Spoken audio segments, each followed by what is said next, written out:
भारत में अतिवादियों से सहानुभूति रखने वाला एक बहुत बड़ा वर्ग आपको ये कहता मिलेगा कि ये सब तो 2014 के बाद शुरू हुआ है, क्योंकि 2014 में एक ऐसी सरकार आई जिसने देश का सौहार्द बिगाड़ दिया, इसलिए आज हमें इस प्रकार की घटनाएं देखने को मिल रही हैं। लेकिन ये तर्क तथ्य और सच्चाई से उतना ही दूर है जितना कि सूर्य से वरुण। भारत के सर्वनाश का प्लान पीएफआई ने रातों रात नहीं बनाया। इस प्लान के ऊपर तो काम बीजेपी और आरएसएस के जन्म लेने से बहुत पहले ही शुरू हो गया था। इस पर तो काम तब भी चल रहा था जब पीएफआई था ही नहीं, क्योंकि जब पीएफआई नहीं था तब एनडीएफ था, जब एनडीएफ नहीं था तब आईएसएस था, और जब आईएसएस नहीं था तब जिन्ना और इकबाल की मुस्लिम लीग थी। पीएफआई का पूर्वज एनडीएफ, हिंदुओं से घृणा करने वाला वो सुन्नी संगठन जिसकी स्थापना 1994 में केरल में की गई थी। 1992 के बाद हुए दंगों और आतंकी घटनाओं में संलिप्त होने के कारण जब आईएसएस को बैन किया गया तो उसकी जगह एनडीएफ अस्तित्व में आ गया। लेकिन केरल पुलिस के अनुसार एनडीएफ नई बोतल में पुरानी शराब थी, मतलब ये आईएसएस का ही एक नया रूप था। मुसलमानों के अधिकारों पर काम करने की आड़ में एनडीएफ दिन ब दिन सशक्त होता गया।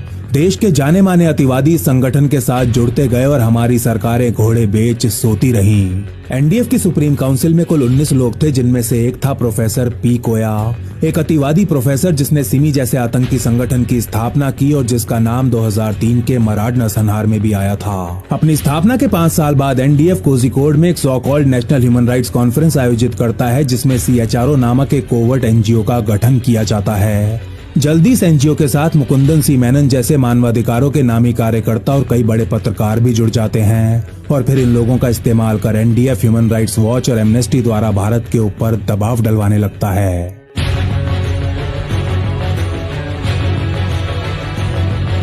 साल 2004, 5 और 6 में एनडीएफ केरल के लगभग हर बड़े शहर में फ्रीडम परेड्स निकालता है, जिनमें खुलकर भड़काऊ धार्मिक नारों का प्रयोग किया जाता है। देखते ही देखते वर्दीधारी परेड्स 15 अगस्त के दिन पूरे राज्य में होने लगती हैं, लेकिन केरल सरकार के कान पर एक जू तक नहीं रेंगती। सबसे ज्यादा हैरान करने वाली बात यह है कि 2003 में हुए मराठ नरसंहार में नाम आने के बाद भी एनडीएफ अपनी छाती चौड़ी कर ये परेड्स निकालता रहा।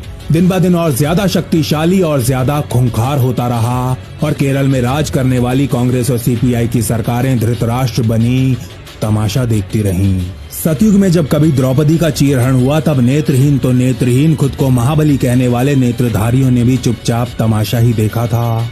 और आज कलयुग में जब एनडीएफ भारत का चीरहरण कर रहा था तब भी इस देश की सरकारें नेत्रहीन बने चुपचाप तमाशा ही देख रही थीं। उन्हें अगर किसी बात की चिंता थी तो केवल अपने वोट बैंक की, अपनी सूडो सेकुलर छवि को बनाए रखने की।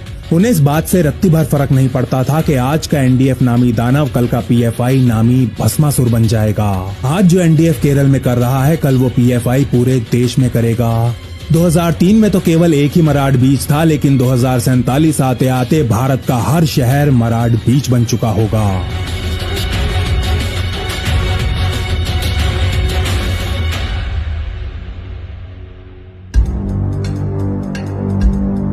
सितंबर 2006 में जमा करवाई गई अपनी रिपोर्ट में जस्टिस जोसेफ ने 2 टूक शब्दों में लिखा था कि 2003 के मराठ नरसंहार में आईयूएमएल और एनडीएफ के नेतृत्व ने एक सक्रिय भूमिका निभाई थी। इस हिंदू नरसंहार की फंडिंग और प्लानिंग करने वालों में आईयूएमएल के कई ऐसे बड़े नेता शामिल थे जो एक तरफ तो एंटनी सरकार में मंत्री पद के मजे लूट रहे थे और वहीं दूसरी तरफ हिंदू मुक्त केरल बनाने का षड्यंत्र भी रच रहे थे। लेकिन इसके बावजूद भी न ही एनडीएफ के ऊपर किसी प्रकार का प्रतिबंध लगाया गया और न ही आईयूएमएल का राजनीतिक बहिष्कार किया गया। अतिवादियों के प्रति एंटनी की सहानुभूति किसी से ढकी छुपी नहीं थी। उनके कार्यकाल में केरल ने अपने इतिहास का सबसे खौफनाक हिंदू नरसंहार देखा और इसके लिए कांग्रेस सुप्रीमो सोनिया गांधी ने उनको आखिर क्या सजा दी। सोनिया जी ने 2006 में एक एंटनी को भारत का रक्षा मंत्री बना दिया, एक व्यक्ति जिसके संरक्षण में एनडीएफ जैसे आतंकी संगठन ने दिन दूनी रात चौगनी तरक्की की। कांग्रेस ने उस व्यक्ति के हाथों में इस देश के सामरिक बल की कमान सौंप दी और उसे भारत के इतिहास का सबसे लंबे समय तक रहने वाला रक्षा मंत्री बना दिया।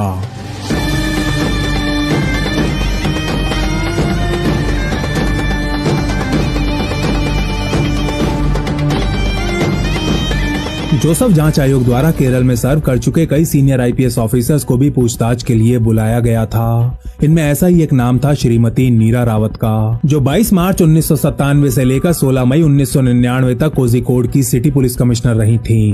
13 मई 2005 के दिन जोसेफ आयोग के सामने वीडियो कॉन्फ्रेंसिंग के जरिए नीरा रावत बयान देती हैं कि उन्होंने खुद अपने हाथों से एनडीएफ और आईएसआई के बीच संबंधों के ऊपर पुख्ता सबूत इकट्ठा किए थे। जांच आयोग द्वारा पूछे गए प्रश्नों के उत्तर में नीरा कहती हैं कि एनडीएफ की गतिविधियों पर जानकारी इकट्ठा करने के लिए उन्होंने एक स्पेशल स्क्वाड का गठन भी किया था। स्पेशल ब्रांच और स्पेशल स्क्वाड द्वारा इकट्ठी की गई जानकारी के आधार पर हमने कई रिपोर्ट्स तैयार की थीं, जिनके अनुसार एनडीएफ को आईएसआई और ईरान से भरपूर फंडिंग मिल रही थी। हमारी ये रिपोर्ट्स पूरी तरह गोपनीय होने के साथ साथ 100% विश्वसनीय और सटीक भी थीं। नीरा रावत द्वारा बनाए गए स्पेशल स्क्वाड ने एनडीएफ के कुछ मेंबर्स के खिलाफ एक केस भी दर्ज किया था। केस जिसकी जांच में ये सामने आया था कि उस समय एनडीएफ अपने एक मेंबर को आईएसआई से ट्रेनिंग दिलवाने के लिए पाकिस्तान भेजने की योजना बना रहा था। इसके अलावा नीरा रावत की अगुवाई में उमा बाबू नामक एक आतंकी को भी गिरफ्तार किया गया था, जो 1998 के कोयम्बटूर सीरियल धमाकों में शामिल था और एनडीएफ का एक सक्रिय मेंबर भी। अपनी पूछताछ में बाबू ने एनडीएफ और आईएसआई के रिश्तों के ऊपर कई बड़े खुलासे किए थे, खुलासे जिन्हें रिपोर्ट्स में दर्ज कर राज्य सरकार के पास भेज दिया गया था। 1997 और 99 के बीच नीरा रावत ने कई ऐसी इंटेलिजेंस रिपोर्ट जमा करवाई जिनमें एनडीएफ के आईएसआई और ईरान के साथ रिश्तों के ऊपर अत्यंत पुख्ता सबूत मौजूद थे, लेकिन फिर भी एनडीएफ के खिलाफ कोई आधिकारिक एक्शन नहीं लिया गया। और ऐसा शायद इसलिए था क्योंकि इस समय केरल में सीपीआईएम के नेतृत्व वाली एलडीएफ सरकार शासन कर रही थी।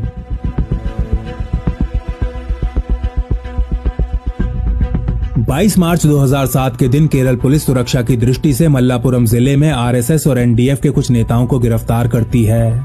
जहां आरएसएस के 6 बड़े नेताओं को गिरफ्तार किया जाता है, वहीं एनडीएफ के केवल 2 नेताओं को हथकड़ी लगाई जाती है। गिरफ्तारी के बाद एनडीएफ के प्रेसिडेंट के अब्दुल रहमान बकावी को मल्लापुरम थाने ले जाया जाता है और एनडीएफ के चेयरमैन ए सईद को पूरे मान सम्मान के साथ कोट्टाकल थाने में रखा जाता है। अगली सुबह का सूरज निकलने से बहुत पहले अनेकों कार्स, ऑटो रिक्शा और मोटरसाइकिल्स का एक विशालकाय काफिला कोट्टाकल थाने की तरफ बढ़ने लगता है। काफिला जिसमें हथियारों से लैस एनडीएफ के मेंबर शामिल थे। सुबह के लगभग 4 बजे अपने हाथों में तलवार, चाकू और रॉड्स लहरा रही ये भीड़ अपने चेयरमैन को आजाद कराने के लिए इस थाने के ऊपर धावा बोल देती है। लेकिन इस बार केरल पुलिस तैयार बैठी हुई थी। थोड़ी देर चले घमासान के बाद जहां एक इंस्पेक्टर समेत 4 पुलिस वाले घायल होते हैं, वहीं एनडीएफ के 27 मेंबर्स को गिरफ्तार कर लिया जाता है। इस समय भी केरल में सीपीआईएम की ही सरकार थी और इस बार भी एनडीएफ के ऊपर कोई कार्यवाही नहीं की जाती।